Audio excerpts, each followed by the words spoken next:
grande nome da cultura argentina, conhecido e respeitado no mundo inteiro, chega 5 minutos antes do horário marcado num hotel em Buenos Aires. Nunca pude. ¿Dónde vamos? Aqui, por favor. Eu aqui.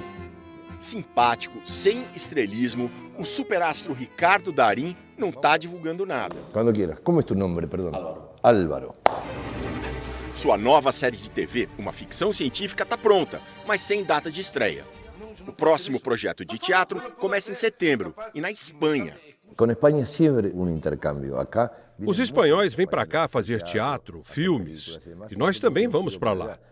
Vou me apresentar um mês em Madrid e um mês em Barcelona. Especificamente em Madrid, Barcelona. Hoje, Darín está diante das nossas câmeras para falar da atualidade argentina, porque a data é importante.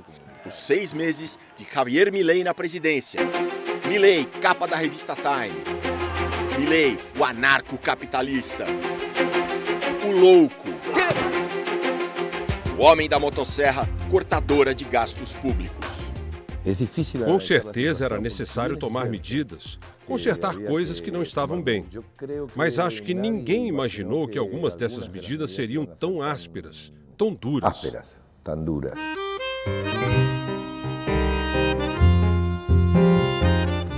No buscamos ni deseamos las duras decisiones que habrá que tomar en las próximas semanas, pero lamentablemente no nos han dejado opción. Nada grande, nada estable y duradero, sino es a costa de supremos esfuerzos y dolorosos sacrificios. E conforme o presidente previu no dia da posse, aqui das escadarias do Congresso, a Argentina está mesmo sofrendo. No papel, a economia melhora. Finalmente o governo conseguiu arrecadar mais do que gasta.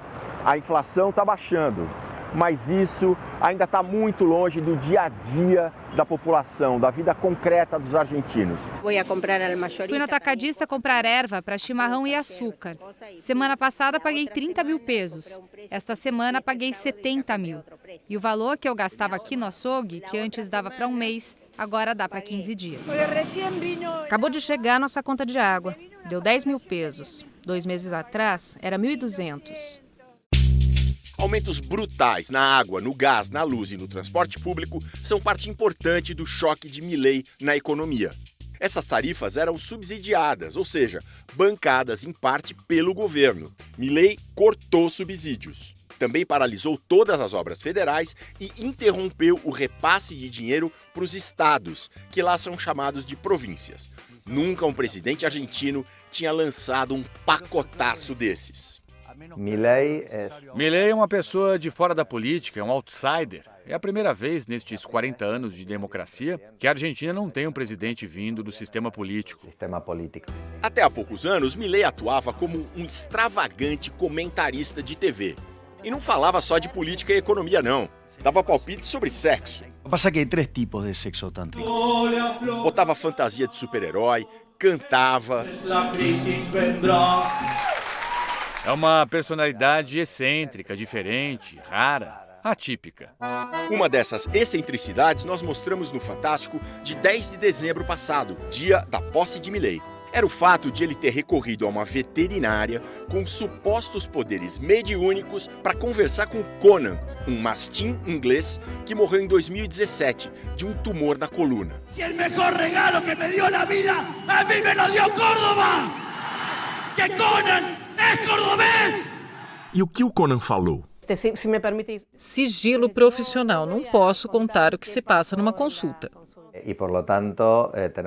Desde a campanha, ele faz coisas surpreendentes no jeito de ser e de falar. E agora está fazendo muitas mudanças na economia. Botou o discurso em prática. Assim que tomou posse, com 14 milhões e meio de votos, Milei desvalorizou pela metade o peso argentino em relação ao dólar. Num país em que tudo é calculado com base na moeda americana, a pancada foi duríssima. Naquele mês, dezembro de 2023, a inflação explodiu para 25% mensais. Como comparação, no Brasil, a inflação anual em 2023 ficou em 4,6%. Quando o dólar mais que dobrou de valor, os empresários aumentaram tudo também. Subiu o refrigerante, subiu o macarrão, subiu tudo. os salários ficaram parados. Hugo é dono de uma rede de açougues, vários deles aqui no oeste de Buenos Aires, em Matadeiros, que em português significa matadouros. E o bairro faz jus ao nome. São dezenas de casas de carne, com produto de qualidade e mais em conta que nas áreas ricas. Mas ainda assim... Antes entravam aqui umas 500 pessoas por dia e levavam em média 12 quilos, 14 quilos de carne. Agora entram 400 e levam 5 quilos, 6 quilos para o mês inteiro.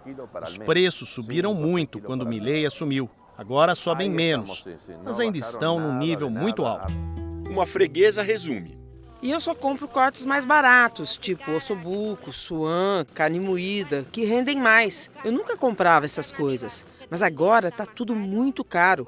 O litro de leite, por exemplo, quando esse governo assumiu, estava uns 700, 800 pesos. Agora tá 1.500. Os preços estão cada dia mais altos. Não vejo baixar nada.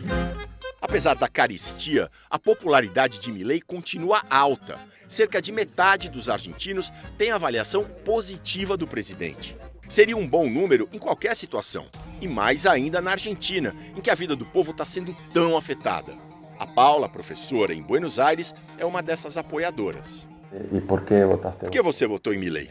Porque queria um câmbio. Porque eu queria uma mudança. Se for bem administrado, o país muda. O Estado não podia mais desperdiçar tanto dinheiro.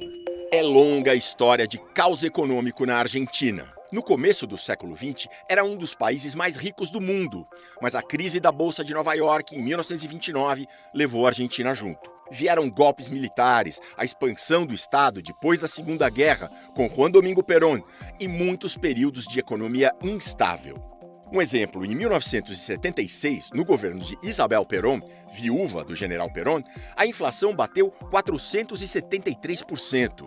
Isabelita foi deposta por um golpe militar e a inflação seguiu alta. Em 1983, foi de 350%. Naquele ano, assumiu um civil, Raul Alfonsín, que implantou uma nova moeda, o Austral. Pouco adiantou. No fim de 89, o descontrole era completo, 3.079%. Hiperinflação. Alfonsín renunciou. Em 91, com Carlos Menem, o peso volta a ser a moeda e um peso passa a valer $1. A economia se estabiliza, mas ainda com muito déficit. Em meio a uma nova crise, em 2001, já no mandato de Fernando de la Rúa, vem o chamado corralito, congelamento de contas bancárias. A população se revolta e o presidente renuncia. Depois de uma relativa calma que começou em 2003, o ciclo inflacionário acelera novamente, no segundo mandato de Cristina Kirchner e nos governos de Maurício Macri e Alberto Fernandes, que veio antes de Milei. E além de tudo isso, a Argentina deu calote na dívida externa 9 vezes. É por conhecer esse histórico que tantos eleitores como a Paula vêm aceitando o aperto inicial da era Milei. Agora, mesmo que o nosso dia a dia seja afetado, temos um projeto para o futuro. Com futuro. Mas enquanto o futuro não chega, na padaria o quilo do pão francês tinha acabado de subir. Ficou bastante tempo em 2.000 e agora está 2.300. Já no mercado do bairro, a Paula disse que não notou aumentos em relação às compras da semana anterior. Mas ela mostrou uma coisa que chamou a atenção. Embalagens bem pequenas de vários produtos. Tem uma embalagem até menorzinha aqui, de 215 ml. Tá 1.500 pesos, $1,50, tá ali uns R$8. É bem caro comparado com o que custa um detergente desse tipo no Brasil, né? Uma marca boa, o dinheiro só dá se for em pouca quantidade. Porque não adianta comprar uma embalagem grande e uma marca ruim, que não rende nada. Ela faz uma ressalva, apoia o presidente, mas não é um apoio total. Eu votei nele, mas não idolatro Milei. Temos de ser críticos com os governos. Não é porque votei em alguém que eu vou apoiá-lo em tudo. O astro do cinema Ricardo Darín completa. Uma coisa de que não se pode acusar esse governo é de não estar fazendo o que prometeu. E muita gente votou nele. Então é um governo legítimo. Como democratas, devemos olhar, observar e criticar o que não está bem. Milei diz que para resolver de vez, precisa aprovar um pacotão chamado de Lei de Bases, que está aqui em longa negociação no Congresso. O governo conseguiu aprovar uma versão da Lei de Bases na Câmara, com mudanças em relação ao texto original. Agora a proposta foi ao Senado, onde lentamente vai avançando. O partido de Milei tem muito poucos deputados e senadores. É como no Brasil. Nenhum presidente brasileiro tem maioria do próprio partido. Precisa de alianças. E no caso de Milei, existem partidos aliados que não são tão próximos dele e acabam pedindo mudanças nas leis que o presidente propõe. A Lei de Bases é um grande pacote que inclui, entre outros pontos, uma ampla reforma trabalhista, reforma das aposentadorias, mudanças nos impostos e privatizações. Se a Lei de Bases não passar, o que vai acontecer com o governo Milei? Minha previsão é que vai governar mais por decreto e vai radicalizar um pouco mais o seu discurso e a sua ação polarizadora. Nós mostramos essa polarização no Fantástico de 19 de novembro passado, o dia em que Milei foi eleito. Amigos de décadas, o médico Franco e o professor aposentado Hugo ocupavam polos opostos. Franco estava com Milei. Hugo apoiava Sérgio Massa, do Partido Peronista, fundado por um dos principais líderes da história argentina, o general Juan Domingo Perón. Eu votei no Massa porque Milei não tem estrutura para governar um país. Voto em Milei. Eu sei, é como mergulhar numa piscina sem saber se está cheia ou vazia. São 50% de chance. Espero que esteja cheia. Abandonaste en el paseo. Agora voltamos a encontrar a dupla e a situação mudou. As pessoas, quando erram, precisam reconhecer. Eu errei e de um jeito muito ruim. De mala maneira. O Dr. Franco tinha operado o nariz 2 dias antes, por isso estava de máscara. Mesmo assim, soltou o verbo. Quando o presidente era Maurício Macri, Milei chamava Macri de corrupto, ladrão. Conclusão, agora os dois são aliados. A conversa aconteceu no pátio do Cabildo, um prédio histórico bem em frente ao Palácio Presidencial, a Casa Rosada. Milei ganhou a eleição dizendo que ia atacar a casta, mas até agora só atacou a classe média. As universidades, os recursos públicos, a medicina pública, os aposentados, as obras sociais. A casta política! A tal casta era e é o alvo preferido de Milei. Seriam aquelas pessoas do serviço público e da política que, numa certa época, aqui no Brasil, eram chamadas de marajás. Esse está longe de ser o caso do Hugo. Entre 10 de dezembro do ano passado e 1º de janeiro deste ano, a minha aposentadoria perdeu metade do valor, ou até um pouco mais. E mês passado aumentou 12% para um período de quase 100% de inflação. No primeiro trimestre, o governo conseguiu fazer superávit fiscal, ou seja, a arrecadação ficou acima dos gastos. É o primeiro superávit desde 2008. Em abril, o dado mais recente disponível, a inflação ficou em 8,8%. Primeira vez com o Milei que a Argentina consegue uma inflação mensal de menos de 10%. Milei diz que conseguiu baixar a inflação. Claro, depois de ter disparado para 25%, qualquer um consegue baixar para 9%. O acumulado entre abril de 2023 e abril de 2024 é de 289,4%. Ou seja, em um ano, os preços praticamente foram multiplicados por 4. A Argentina ficou cara em dólares. E o número de turistas brasileiros, chilenos e uruguaios caiu 35% em um ano. Já quem vive na Argentina não tem opção, tem que enfrentar a realidade. O povo está vivendo mal e as pessoas estão muito desanimadas.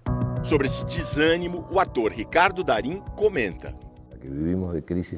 Nós, da Argentina, do Brasil, da América Latina como um todo, vivemos de crise em crise. É o nosso exercício e isso é triste. Mas vamos superar esse momento e encontrar nosso próprio destino. E falando em crise, outro dia mesmo o presidente argentino provocou mais uma, agora internacional. Aumenta a tensão entre a Argentina e a Espanha. Em meados de maio, Milei foi à Espanha lançar seu novo livro. Não se encontrou com nenhuma autoridade, só deu uma conferência em um jornal direitista e participou de um comício do partido Vox, de extrema-direita. Inflamado, bradou contra os perigos do socialismo e, sem citar o nome dela, chamou a mulher do primeiro-ministro espanhol, o socialista Pedro Sánchez, de corrupta. Aún cuando tenga la mujer corrupta, se ensucia y se tome 5 días para pensarlo. A Espanha, segunda maior investidora na Argentina, entendeu a indireta, protestou e convocou de volta a Madrid a embaixadora em Buenos Aires. É preciso lembrar que há 2 meses uma autoridade do governo espanhol chamou o presidente Milei de drogado e ele se sentiu muito ofendido. O deputado Sago foi o primeiro líder do governo Milei na Câmara. Acabou afastado numa disputa política, mas mantém a fidelidade. Há 5 anos meu grupo de deputados trabalha com Milei. Confiamos nele. Continuo sendo um soldado de Javier Milei. Sobre a crise com a Espanha, ele pondera. As frases que o presidente disse não foram muito felizes, mas foi porque ele estava bastante magoado e o governo espanhol nunca nos pediu desculpas. Até agora, Javier Milei também não deu nenhum sinal de que vá se desculpar com os espanhóis. E numa entrevista recente, bateu duro de novo no primeiro-ministro da Espanha. Mentiroso, cobarde, incompetente. Você vai ver na semana que vem. Ricardo Darín analisa os cortes de Milei na cultura.